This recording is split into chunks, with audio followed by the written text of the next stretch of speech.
Gracias por acompañarnos una semana más en De Sumo Interés.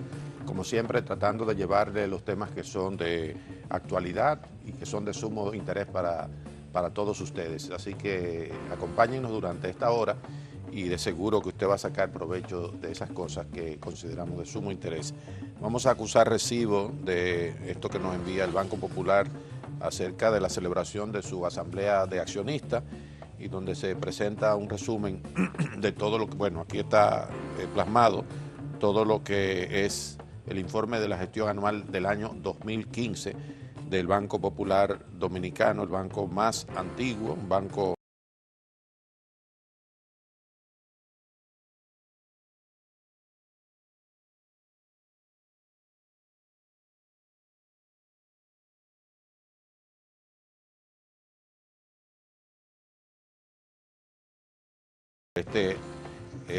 este envío. Bueno, hoy vamos a tener el programa completo, nuestro segmento de entrevistas con Servio Tulio Castaño Guzmán. Él es vicepresidente ejecutivo de la Fundación Institucionalidad y Justicia. De seguro que vamos a tener un excelente plato conversando con nuestro invitado, a quien le agradecemos que haya aceptado nuestra invitación. Y nada, vamos a hablar de institucionalidad, vamos a hablar de justicia, vamos a hacer observaciones críticas sobre procesos y situaciones locales y de la región que son sin duda de sumo interés. Después de los comerciales venimos con Servio Tulio, que es además un habitué para ustedes a través de este mismo canal con el programa de la fundación que él dirige. No se vaya.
Bueno, hace tiempo que la Fundación Institucionalidad y Justicia ha estado desarrollando un trabajo extraordinario que comenzó en el año 90, 1990, y desde ese tiempo, pues esa fundación ha estado haciendo aportes que han fortalecido la institucionalidad en República Dominicana, a través incluso del programa que Servio Tulio presenta a ustedes toda la semana, uno puede ir captando la evolución de esos temas, cómo hay cosas que se han ido esclareciendo, que se han ido fortaleciendo, y sin lugar a dudas que no obstante muchas cosas que hay que corregir, muchas cosas que no han marchado como se diseñaron y se pensaron, porque son muchos los sectores que intervienen en estos temas que son temas que conciernen a los fundamentos de nuestra sociedad desde el punto de vista público, o sea, lo que es el Estado dominicano, y buscando cada vez ser una sociedad más democrática, más moderna, más actualizada con las necesidades de la gente.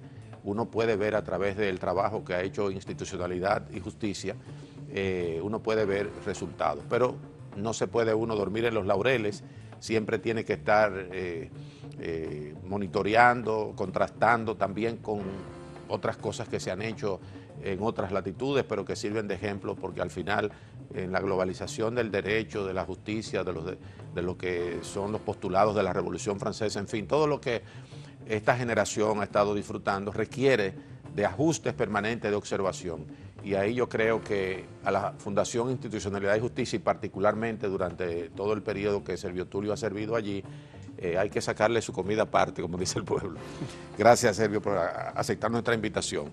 No, gracias por la invitación, y le agradezco sobre todo en la actual coyuntura, en donde en sentido general hay una serie de problemas, no solamente desde los actores que integran el sistema de justicia, sino inclusive a lo interno de los propios partidos políticos, de cómo hemos implementado un modelo político que lo ha invadido todo. Sí. Así que en el marco de lo que estamos viviendo en la actualidad, te agradezco esta invitación que nos permita a ti y a mí intercambiar algunas ideas que al final pueden convertirse en grandes aportes, eso, así es como lo veo. Bueno, ojalá que... La invitación a este programa. Bueno, justamente por eso dediqué todo el tiempo que tenemos para conversar contigo, para evaluar esas cosas.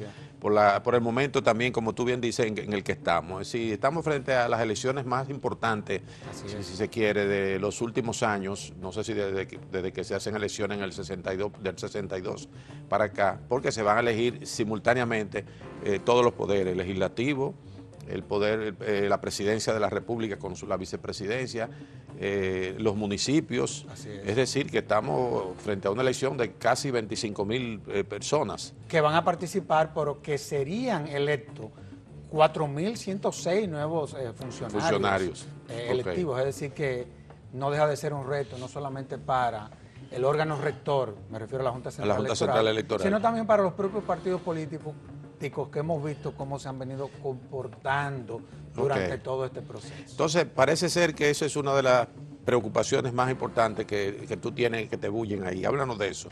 ¿Cómo tú ves el tema de los partidos políticos en esta coyuntura? Bueno, hay una realidad, o sea, todo este proceso ha reflejado la debilidad institucional que existe a lo interno de los partidos políticos. Okay. El propio proceso, ha traído como consecuencia que los partidos políticos se hayan diluido durante el mismo. Basta ver los niveles de alianza que se han dado, como por ejemplo el componente de la ideología, ya finalmente eso fue lo que el viento se llevó. Claro, que eso es un fenómeno universal, no es solo local. Claro. Aquí ha tenido un impacto fuerte. Ha tenido un impacto fuerte porque cuando se dan ese tipo de fenómenos, evidentemente, eso lo que te quiere reflejar es que todos los que están participando en política parecería que representan las mismas cosas. Exactamente. Esa es la realidad. Entonces, cuando se dan ese tipo de situaciones, eso debe de llevar al centro de la reflexión a cualquier sociedad. Claro, claro. Entonces, yo creo que el gran ausente en este proceso ha sido la ley de partidos políticos. Okay, y no haber reformado a la luz de la Constitución del 2010 todo el régimen electoral. Esos son los grandes ausentes. O sea, el hecho de no tener una ley de partidos políticos, por ejemplo, que te estableciera mecanismos para tú identificar o estar obligado a identificar las donaciones que desde el sector privado los partidos políticos reciben, eso es uno de los grandes riesgos que se está viviendo durante este proceso. Porque parecería, no digo que es así, que los partidos políticos o se han convertido o terminarán convirtiéndose en herramientas de lavado. Ese es uno de los grandes riesgos. De lavado de activos. De lavado de activos. Okay. El hecho de que tú no identifiques o estés obligado a identificar los donantes que aportan a cualquier proceso político, eso es lavado. Claro, porque al principio la idea justamente, y lo que se implementa en otros países, es que se transparenten los recursos que se reciben, que no se reciban recursos del sector privado. Aquí se enunció de esa manera, sin embargo, cuando se fue a implementar, entonces se quedaron dando lo que daba el sector privado, claro, además de lo que da el Estado. Y qué bueno que tú hables y no digas del sector empresarial. Exacto. Porque yo he sostenido la tesis, y lo he dicho muchas veces, que aquí hay más ricos que empresarios. Hay más ricos que empresarios. Sí, definitivamente, sí, claro, que sí. O sea, cuando tú ves que en determinados sectores lo que lo caracteriza, digámoslo así, son, por ejemplo, las bancas de apuestas, los puntos de droga o los colmadones, evidentemente, sí, que eso tiene que llamar la atención, sí, sobre todo a los que están ejerciendo la política en la República Dominicana. Sí. Y cuando tú ves, por ejemplo, que desde el Ministerio Público se anunció, no sé si de manera pertinente o fue una imprudencia de quien hizo ese señalamiento, se anunció que están ya investigando a 20 personas que están participando, sí, en este proceso electoral. Oye, eso debe de llevar, sí, a una profunda preocupación. Cuando tú analizas la lista que publicó de aspirantes, sí, que publicó la Junta Central Electoral, mira, ahí tú te vas a encontrar con de todo. Con dueños de bancas de apuestas, sí, con personas que no hay forma de que puedan justificar su patrimonio, personas que nunca le declararon a impuestos internos en qué se basó las actividades que realizaron. Una verdadera locura, okay, lo que estamos viendo. Y eso se debe, como te decía al principio, de que no aprobamos la ley de partidos políticos, sobre todo la propuesta que le sometiera la Junta Central Electoral al Congreso de la República. Yo no sé si tú te recuerdas, y yo quiero detenerme y ser enfático en el tema del financiamiento. Okay. Yo no sé si tú te recuerdas que una de las razones por las cuales el presidente de la Junta Central Electoral, cuando deposita su propuesta, dijo que había que identificar a los donantes, yo no sé si tú te recuerdas, lo hizo porque en todos los procesos políticos, dinero producto de actividades ilícitas invaden a la política. Sí.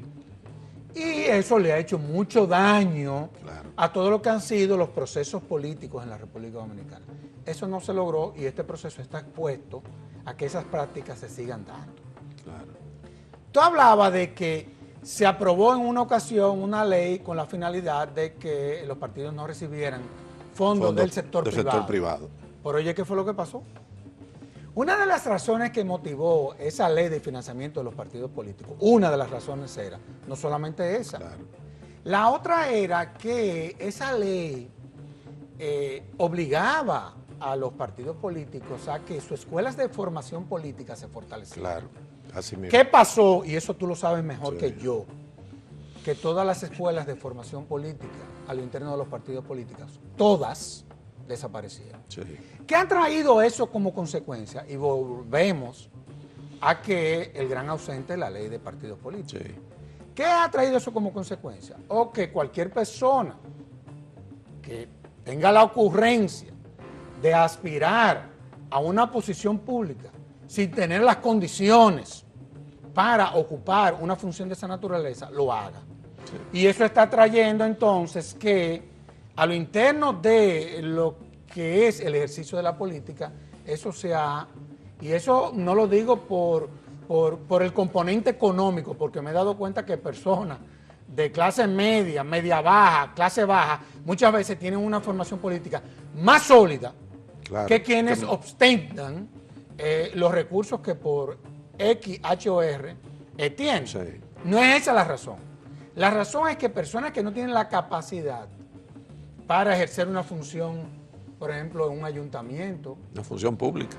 Para ejercer, por ejemplo, una regiduría, están aspirando a estas posiciones y a la larga, desde la sociedad, no hemos dado cuenta el por qué están aspirando a esas posiciones.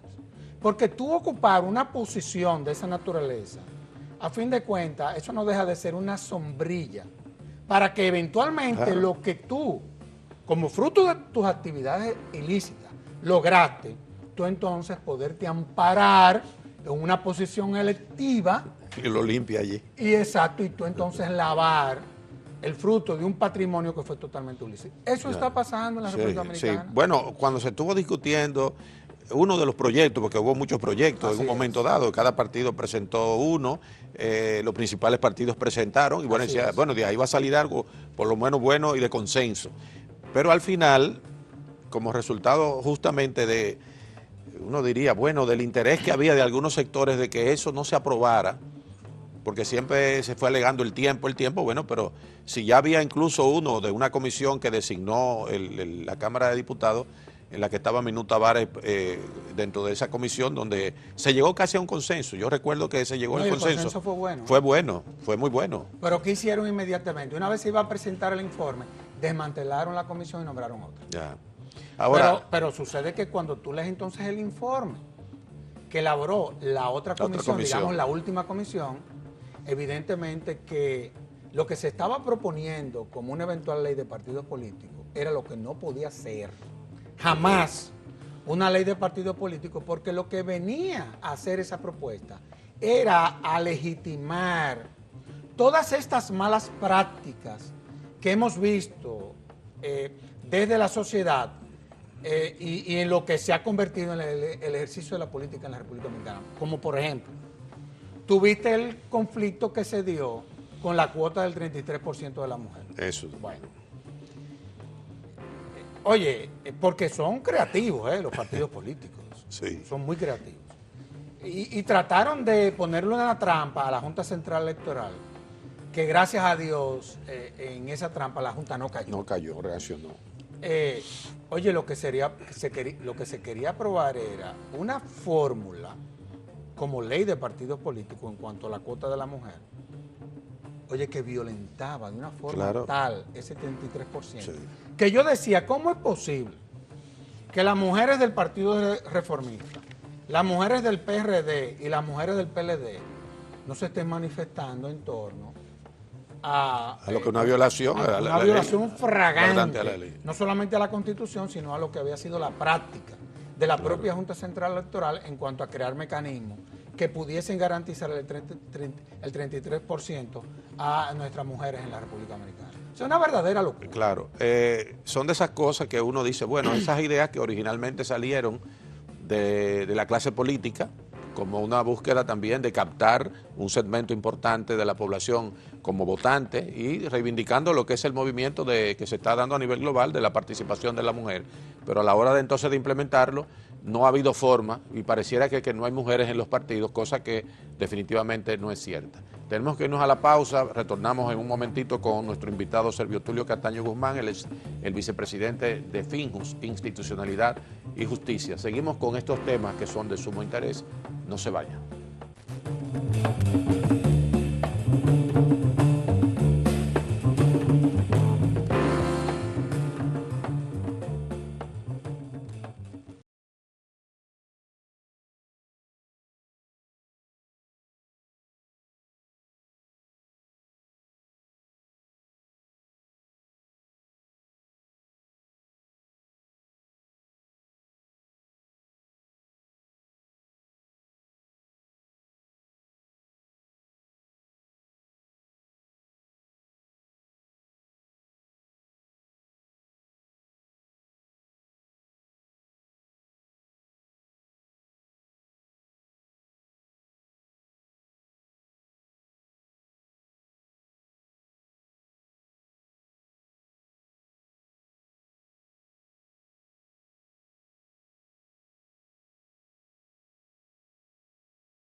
Bien, seguimos conversando con Servio Tulio Castaño Guzmán, él es el vicepresidente de la Fundación institucionalidad y justicia.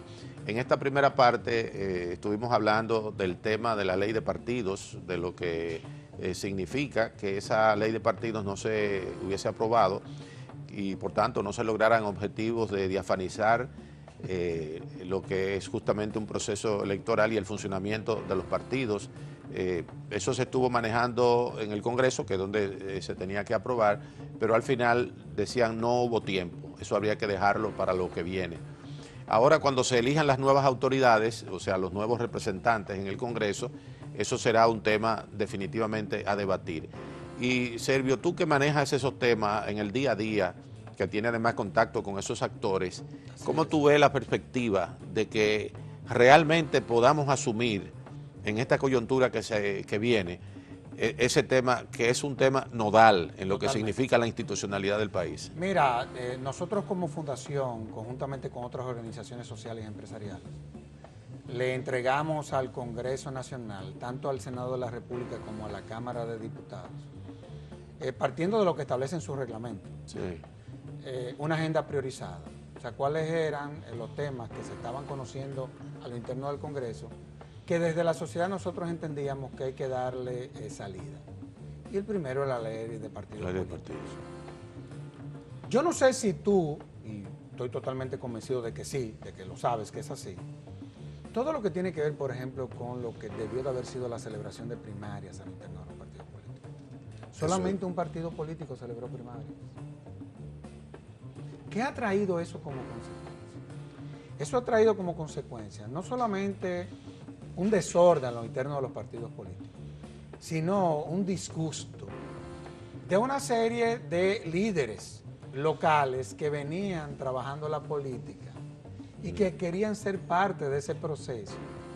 Y como consecuencia de que hubieron una serie de pactos, todos esos líderes se han sentido defraudados en lo que se ha convertido en la política en la República Dominicana. Por eso, en la ley que proponía la Junta Central Electoral se establecían las primarias a lo interno de los partidos políticos. ¿Qué pasa? Yo siempre he sostenido la tesis de que los partidos son muy creativos. Ahora yo no diría que inventado, porque ese es un mecanismo que establece la ley electoral, que son las denominadas asambleas, que son las que vienen a legitimar lo que quienes dirigen los partidos, el comité político, comité central, por otro lado, la asamblea, qué sé yo qué cosa, que son unos cuantos. Entonces vienen y lo legitima una asamblea. Sí. O sea, la democracia interna que se le debe asumir, lo que hacen es que han utilizado procedimientos que no son democráticos. Pero que lo que pasa es que ese procedimiento lo teníamos en virtud de la Constitución anterior. Claro. En virtud de esta Constitución, en donde los partidos se constitucionalizan, sí, tú trabajaste eso muchísimo, sí, y en donde se estableció como uno de los principales principios sobre los cuales se sustenta el sistema político en la República Dominicana, ese principio era el respeto a la democracia, claro, interna a lo interno de los partidos políticos. Porque de ahí es que viene la preocupación de la participación de la sociedad a través de los partidos. Pero claro que sí. Como tú dices, creativo y todo, pero a la hora de la implementación lo que se ha ido degradando. Totalmente. Y eso ha generado una serie de problemas a lo interno de los partidos políticos que tenemos que buscarle una salida. Por eso yo sostengo la tesis de que a lo inevitable se le da la bienvenida. Y yo creo que quienes van a terminar más interesados de que una ley seria de partidos políticos se apruebe, sí, va a ser a la propia clase política, porque de lo contrario, yo sostengo la tesis de que la República Dominicana tiene dos caminos. Uno es seguir el que siguió Venezuela, y el ejemplo está ahí, sí, y otro es el que siguió Colombia, que el ejemplo está ahí. Venezuela con la desaparición de los partidos tradicionales, sí, vimos en lo que se ha venido convirtiendo, sí, y Colombia como consecuencia de aquella crisis institucional y política que vivió a principios de la década de 90, hemos visto cómo sus reformas, sobre todo comenzando con la de los partidos políticos, hemos visto los frutos que se están dando. Y yo sostengo la tesis, y yo creo que todos los sectores están totalmente de acuerdo, de que llega un momento en que tú tienes que comenzar a darle desde el punto de vista institucional prioridades a determinadas instituciones. Okay. La primera institución ahora mismo a la que vamos a tenerle que dar prioridad es a los partidos políticos. Porque los partidos políticos son las instituciones a través de las cuales hemos venido desarrollando el sistema democrático de la República Dominicana. Claro. Y si eso desaparece, si eso se termina de diluir, como estamos viendo, que se está diluyendo, sí, y eso lo hemos visto en este proceso, aquí esa situación nos va a afectar a todos. Y cuando digo a todos, no es a los dirigentes políticos. No, al sistema. No es a los sindicatos, no es al ciudadano de a pie, es al sector empresarial, claro. Lo va a afectar de manera sustancial, es a todo lo que tiene que ver con el andamiaje institucional, porque entre otras cosas, esta degeneración que están viviendo nuestros partidos políticos está trayendo entonces como consecuencia de que aquí se ha instalado un modelo que lo ha invadido todo. Y me explico, sí, Wilfredo. Tú en este país, yo he llegado a la conclusión, es muy fuerte lo que voy a decir, pero he llegado a esa conclusión. Vamos a ver. Si los partidos políticos siguen comportándose y no se quieren someter al orden a través de una ley de partidos que se parezca a la que sometió el presidente de la Junta Central Electoral, aquí, en menos de 8 años, para tú ser alguien en este país o hacer algo, te va a tener que inscribir en un partido. Pero esa no es una solución. ¿Tú estás entendiendo cómo es que va eso? Porque por donde tú vas me despierta una inquietud que he tenido a propósito de lo que tú dices. En un momento la desconfianza estaba depositada en la Junta Central Electoral. Así mismo es. Los partidos estaban funcionando bien con sus liderazgos y había una discusión interesante. Esos partidos estaban ejerciendo su función de organizadores de la política. Y la Junta estaba en desprestigio. Ahí está todo lo que ocurrió desde los 90. Cuando, ahora es al revés. Ahora es al revés. La Junta hoy aparece muy bien situada, se ha ido modernizando. Ha hecho un trabajo. Ha hecho un trabajo. Sí, sin una duda. vez, y tengo que reconocerlo, una vez con Roberto Rosario uno no está de acuerdo, quizás por una cuestión de temperamento. Sí. Eso es una cosa. Sí. Pero el trabajo que ha hecho ese señor sin duda. Es monumental y se lo vamos a tener que reconocer todo. Claro, no, y además antes también había una discusión con el asunto de los recursos que tenía que darle el Estado para que funcionara. Ya eso no es un punto de debate. Bueno, una cosa de esas inéditas que que el día pasado hubo alguien diciendo que no iba a haber recursos y la Junta misma dijo, no, aquí tenemos los recursos. Claro. Cuando antes era que decía, no hay dinero. Inclusive hasta con antelación, los recursos que tenían que darle de conformidad con la ley de financiamiento de los partidos políticos. Exactamente. Que se lo dieron un mes después. Claro. Pero lo que te quiero decir es que yo creo que vamos a tener que todos ponernos de acuerdo, porque a nosotros como fundación, los partidos a veces no nos ven con buenos ojos. Ya. Pero los partidos tienen que entender que ellos son importantes, número uno. Y número dos, los partidos no son ni instituciones de la sociedad civil, claro, no son ONG, no son compañías por acciones, son instituciones de derecho público. Claro. Así se estableció en la Constitución. Sí. Si eso es así, nosotros entonces como ciudadanos estamos obligados a participar en todo lo que sería eventualmente una propuesta de ley de partidos políticos. Ya.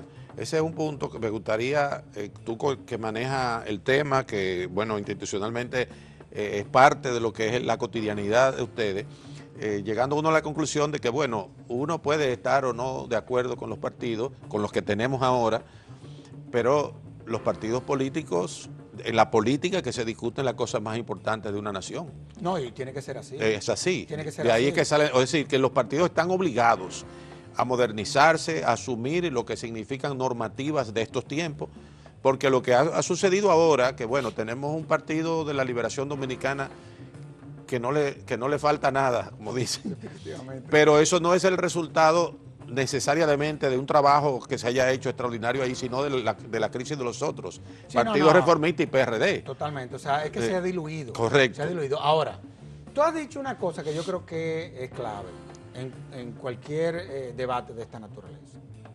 Tú estás hablando de lo importante que es la política, el componente político, en todo lo que es la toma de decisiones. Y nosotros como fundación estamos totalmente convencidos de que eso es así. Como por ejemplo, para que tú veas por qué nosotros queremos cuidar a los partidos políticos, entre otras cosas. Cuando tú analizas la composición del Consejo Nacional de la Magistratura. Ahí quería entrar. Claro. Sí. Eso es una composición política. Claro. Es desde la política que se elige. Oye, y tiene que ser así. Claro. Porque a fin de cuentas nosotros como ciudadanía se nos olvida que quienes ocupan esas posiciones, nosotros como ciudadanos lo elegimos, entre otras cosas, para que ocuparan esas posiciones. No es así en todas partes, en Estados Unidos también es así. Es que tiene que ser así. Es así. Ahora, ¿dónde se rompe la magia de esa lógica de que sea esa composición de naturaleza política? Cuando quienes ocupan esas posiciones se les olvida que ellos están representando a quienes los eligieron, claro, y no sus intereses personales. Claro. Ahí es que se complica la cosa. Vamos a la pausa, tú sabes que es de esto, porque tú eres un productor del programa de la Fundación. Vamos a ver unos comerciales. Cuando retornemos, vamos a hablar con Servio Tulio, que ya él avanzó un poquito del tema de la justicia. Hablamos de los partidos y de la Junta en los dos segmentos anteriores, pero ahora tenemos que hablar de la justicia, claro, que está, como decía mi abuela, en salmuera. No se vaya.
Bueno, cuando fuimos a la pausa, Servio Tulio Castaño Guzmán, nuestro invitado de hoy, vicepresidente de Institucionalidad y Justicia, tocó el tema de la justicia, justamente uno de los temas nodales.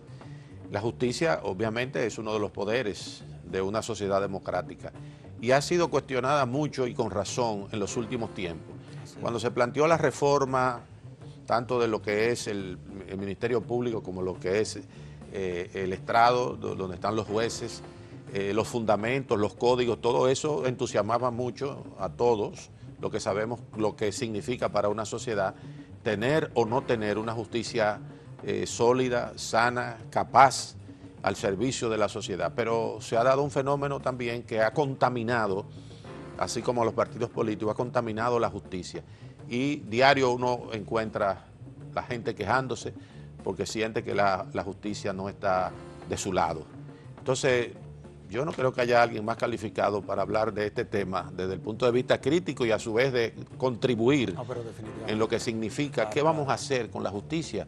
Porque cuando se hacen esas evaluaciones en la sociedad sobre cómo usted ve la justicia, está muy desacreditada. ¿Qué falta? ¿Qué perspectiva tú le ves a esa situación?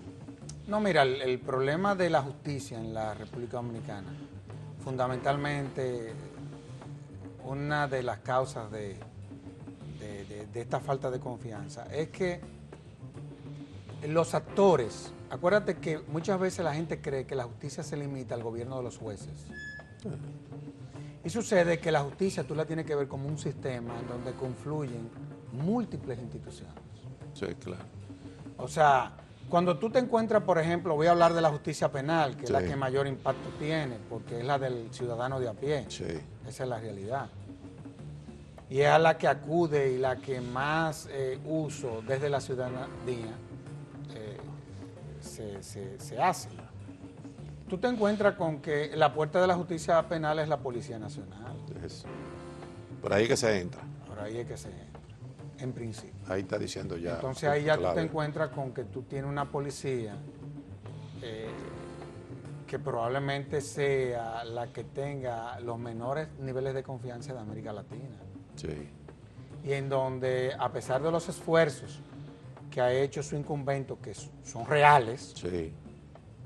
porque nosotros hemos sido parte de ese proceso, todavía no ha logrado tener la confianza de la sociedad. Cuando tú tienes una policía que se separa entonces de la ciudadanía, es muy difícil tú darle una respuesta efectiva al crimen organizado. Es muy difícil. Sí, sí. Es el principal componente. Es decir, que tenemos de entrada un problema serio. Sí. Y más aún cuando de cada 10 asaltos, 5 o 6 se cometen desde la institución. Sí. Eso no es porque lo tenemos Es un cáncer. sino que todos los diagnósticos ya Sí. lo reflejan. Y la propia institución, cuando tú lees el contenido de su plan estratégico, una obra magistral que ellos están tratando de implementar, lo primero que reconocen son las debilidades de la policía. Es decir, tú y yo no estamos planteando nada. No. Cuando tú te encuentras con que la magistrada Jenny Berenice dice que de cada homicidio, de cada asesinato, en 9 hay involucrados policías y militares. En 9. En 9. Entonces estamos frente a una situación complicada. Eso es número 1. Número 2, cuando tú te vas entonces a la relación que debe de tener esa policía en cuanto a todo lo que tiene que ver con la persecución e investigación, tú te encuentras con que su relación con quien dirige esa parte, que es el Ministerio Público, no es la más adecuada. Tú te encuentras con que, aunque debo de admitir que en los últimos meses se ha disminuido ese debate entre Ministerio Público y Policía de quién es quien realmente tiene la dirección de la investigación.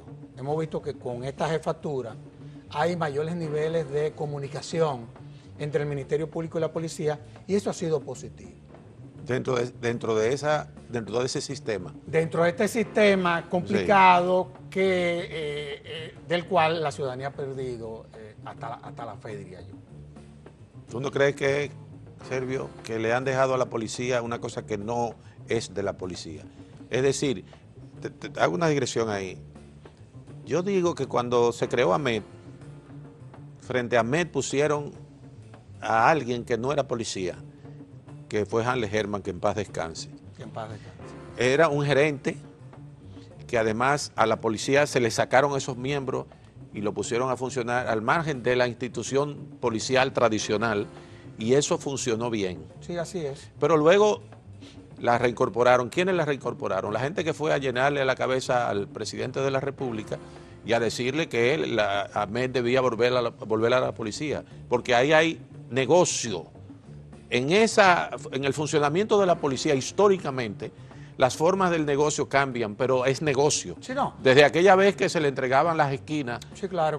a los policías para distribuirlas luego. Acuérdate que hubo un escándalo hace unos meses en donde un general y un coronel estaban conjuntamente con otros miembros de la AMET extorsionando Sí, todos los días aparece un caso. a choferes con la finalidad de que el producto de esas multas, bueno, entonces Se distribuye. cobraban. Una Esa es la modalidad realidad. diferente de lo que se había hecho El siempre. problema está es que cuando se dan situaciones como esa, el sistema de consecuencias no funciona. Exacto, ese Ese ha sido el problema. O sea, el problema no es que se den situaciones de esa naturaleza, porque eso pasa en todas las Sí, sociedades. sí.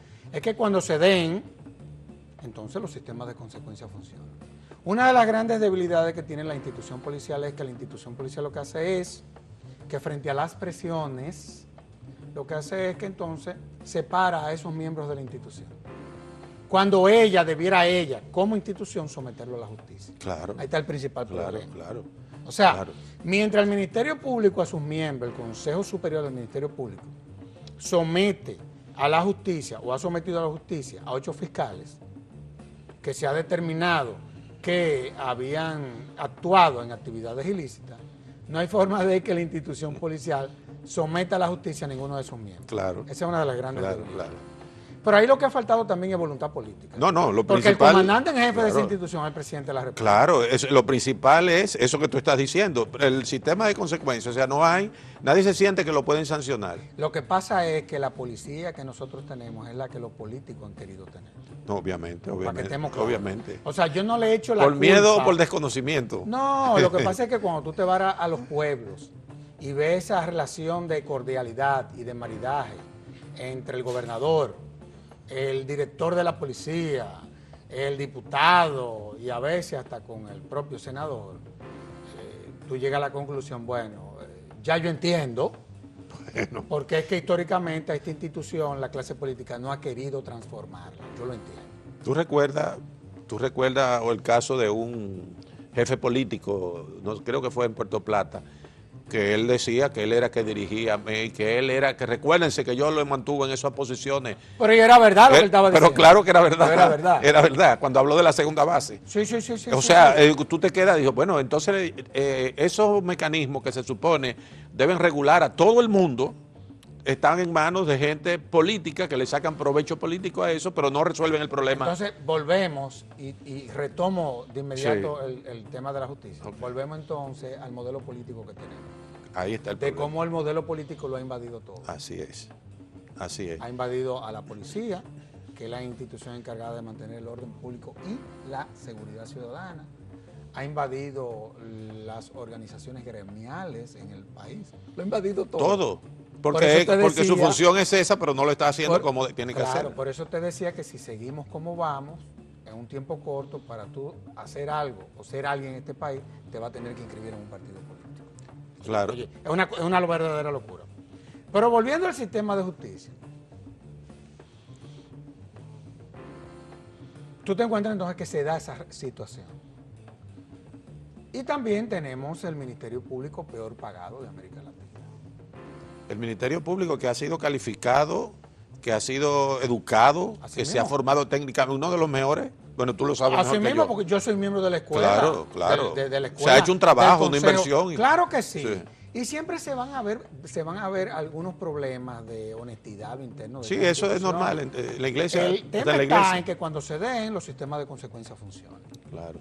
Ahora, cuando tú te vas entonces al Poder Judicial, tú te encuentras con lo siguiente. Es el Poder Judicial peor pagado de América Latina, el que menos recursos se le da. El que menos recursos tiene. Para que tú tengas una idea, nosotros tenemos un Poder Judicial que no ha podido abrir más de 100 tribunales por falta de recursos. Por ejemplo, en San Cristóbal, el año pasado, se le sometieron al sistema casi 17,000 casos. ¿Tú sabes cuántos miembros del Ministerio Público hay ahí? 7. ¿Tú crees que 7 fiscales le van a responder de manera adecuada a 17,000 expedientes? No, eso imagínate, es imposible. Claro. Cuando te vas a la defensa pública, se te presenta la misma situación. Es decir, que estamos trabajando con unos niveles de precariedad que yo creo que vale la pena reconocer. Pero lo importante es que el presidente de la Suprema Corte de Justicia ha llamado una cumbre.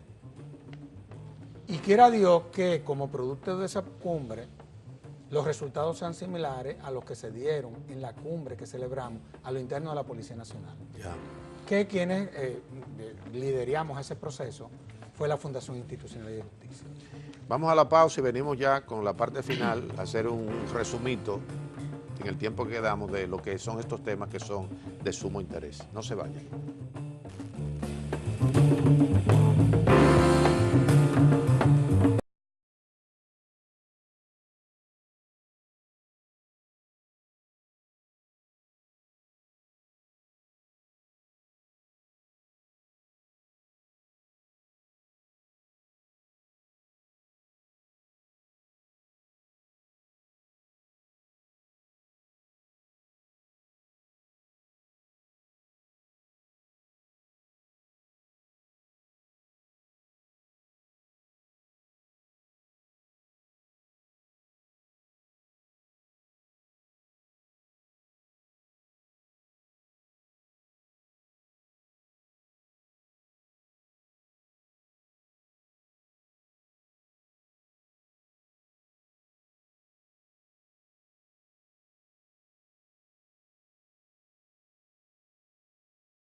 vamos a la parte final de esta interesantísima conversación con Servio Tulio Castaño Guzmán, vicepresidente ejecutivo de la Fundación Institucionalidad y Justicia, un actor cotidiano de estos problemas que tienen que ver con la justicia, que tienen que ver con la policía, que tienen que ver con el sistema de partidos, son muchas cosas que hay que abordar. Cuando te oigo hablando de esos problemas de la policía, uno dice, bueno, en la policía hay recursos más que calificados en términos técnicos para resolver problemas. La policía, cuando se produce un hecho criminal, la policía lo resuelve. Eso es increíble, lo rápido que la policía puede resolver las cosas y con toda la tecnología que hay ahora. Pero como que todavía el punto de entrada para resolver esos problemas no aparecen. No sé, tú eres el que maneja más cerca todos esos temas. Aquí desde el 65 se habló de una policía técnica judicial, incluso se llegó a formar en Ciudad Nueva cuando estaba ese gobierno de la revolución. Ahí se formó una escuela y ahí se institucionalizó la policía técnica judicial que se usa en otros países, que esa es la que hace ese trabajo y que no está contaminada con todas esas otras cosas de una policía que tiene que estar en la calle también. Eso ustedes cuando lo han discutido, porque sé que ustedes han discutido esas cosas, ¿eso se ha tocado? Es que eso está aprobado. Lo de la policía técnica. Claro que sí. ¿Y la resistencia de dónde sale? Bueno, de la institución. Okay. Y ha faltado la voluntad del presidente. Eso es fundamental. Para que le dé instrucción a su procurador, para que comience a crear, en el marco de lo que es la Escuela Nacional del Ministerio Público, una policía con una visión cientista. Voy a decir un atrevimiento, y tú me dices, y lo decimos aquí entre tú y yo. Pero eso ya está creado por ley. Óyeme, pero es que los presidentes, para no decir un presidente, no saben de eso. Oiga lo que estoy diciendo. Y sus asesores son ex generales o generales activos, que son los que le dicen cómo creen que hay que hacerlo. Y esos son los que saben, porque no es un problema solo de índole política, técnico, es político. Sí, bueno, yo te voy a decir... No quieren perder ese poder que han tenido. Sí, pero nosotros tenemos que tener cuidado con eso. Por ejemplo, una reforma policial no se limita a la modificación de una ley de policía. Obviamente, obviamente. Y eso ha sido evidente, por ejemplo. Nosotros en todo este proceso de reforma de la institución policial, hemos estado trabajando con la policía, con el presidente de la República, con la Procuraduría, con el Congreso Nacional. Hemos inclusive ido a más de 10 países, viendo cuáles son los modelos que han resultado ser exitosos. Okay. Una de las cosas que vimos que había que quitarle a la policía era todo lo que tenía que ver con la seguridad social. Claro. Oye, pero tú no te imaginas cómo fue que... Okay, ya, no me sorprende. O sea, haberle transferido la seguridad social a SENASA de la policía. Así. Es que tú no te puedes imaginar lo que fue eso. Es una batalla. Yo creo que tú sepas que eso inclusive fue lo que frenó, porque eso queríamos que estuviera en la ley. Ya viene para la ley. Okay. Pero hablamos con el presidente y le decimos que eso se les resolvía con un decreto, porque fue por un decreto que se creó la seguridad social de la policía. De la policía. No fue por ley. Ya. Oye, pero es que tú no te puedes imaginar, porque en todo esto hay una serie de actores que no tienen nada que ver con la institución. Claro. Pero que tienen más poder que los propios policías. Bueno, eso es lo que yo quiero decir. Entonces, para que tú veas cómo cuando la voluntad política ese es el punto se manifiesta, la cosa funciona. Eso es el punto Porque yo sostengo la tesis, mira, a mí que nadie me venga con el chantaje, con la idea de que hay que tener cuidado porque es un tema peligroso. Para un presidente eso es un tema peligroso. No, claro. Por eso es inconcebible e inaceptable. No, mira lo que tú estás diciendo. Él tomó la decisión porque eso había que hacerlo hace mucho. No, pero la resistencia que había ahí, porque muchos de esos planes que manejan los generales retirados de la policía, pero tú crees que es justo. Le dejan un beneficio a ellos y no a los policías. Pero espérate, ¿tú crees que era justo? Porque ya no. ¿Tú crees que era justo que un policía de Pedernales, si se enfermaba, tenía que venir aquí a la ciudad? Claro. Y cuando SENASA hizo el inventario y vio real efectivamente, ¿a cuánto era que la institución le daba el servicio? No llegaban a 2,000. Ahí está. Y se demostró a través de lo que fue el inventario que son 37,000 los policías que tenemos. Y eso. Señores. ¿Cuántas ARS señores, no estaban ahí metidas de ellos? Señores, eso es un acto de crueldad. Claro. Eso es un acto de crueldad. Okay. Bueno, pues ya eso se desmontó. Okay. Sin tirar un tiro. Sí, no. Porque apareció la voluntad política. Correcto. Entonces, esa policía técnica judicial, a eso es lo que le ha faltado voluntad política. Yo he dicho, y es un tema delicado, pero lo he tratado inclusive hasta con el propio director de la DNCD. Ya. Le he dicho, mira, tú debes de ser una institución adscrita al Ministerio Público. Así mismo. Porque tú eres un organismo de persecución y de investigación. Y de conformidad con lo que establece la Constitución, tú tienes que estar adscrito al órgano cuyas funciones desde la Constitución son esas. Pero ¿qué es lo que pasa? ¿Dónde está adscrita la DNCD? A la Presidencia de la República. Yo te pregunto, ¿qué tiene que ver la Presidencia de la República con la DNCD? Yo te pregunto. No, absoluto. ¿Pero qué ha faltado ahí? Voluntad política. Entonces, estas son las cosas que nosotros tenemos que ir desmontando y reestructurando. Yo no te estoy diciendo que la DNCD está actuando mal. No. Eso, hay que son un grupo de traviesos. Yo no estoy diciendo eso. Yo lo que estoy diciendo es que en el marco, en el orden institucional, constitucional, la adscripción de esta institución debe de ser la de la Procuraduría General de la República. La DEA, el FBI en los Estados Unidos están adscritos a el Ministerio de Justicia, cuyo ministro es el Attorney General, el Procurador General. Claro, eso es de una cuestión materia, de lógica. Claro. De lógica. Entonces, así tú te encuentras con una serie de cosas. Entonces, yo creo que en el marco de este llamado que hace el presidente de la Suprema Corte de Justicia, en donde no hay duda que la imagen del sistema anda por el suelo. Tú viste que los estudios sobre los niveles de confianza que tiene la población del sistema de justicia, un 86% no cree en la justicia. No cree en la justicia, claro. Es la justicia menos creíble de América Latina. Porque no le sirve a su propósito, no le sirve. Por ejemplo, que te decía que quería ir al Poder Judicial. Y yo sé que se está acabando el programa. Tú sabes que existe una jurisdicción y que ya inclusive la pusimos en la Constitución del 2010, que es la jurisdicción contenciosa administrativa. La jurisdicción contenciosa administrativa es la que somete al orden a la administración. Sí. Está la constitucional, que es la que controla el poder. Pero la que somete al orden a la administración es la jurisdicción contenciosa administrativa. Sí. Por eso los amparos se someten ante el TCA. El TCA. ¿Tú sabes lo que ha pasado? Que por falta de recursos, nosotros tenemos un problema de acceso muy grande a esa jurisdicción. Okay. Porque todo el que quiere entonces hacer uso o someter al orden a la administración tiene que venir aquí a la capital. Ya.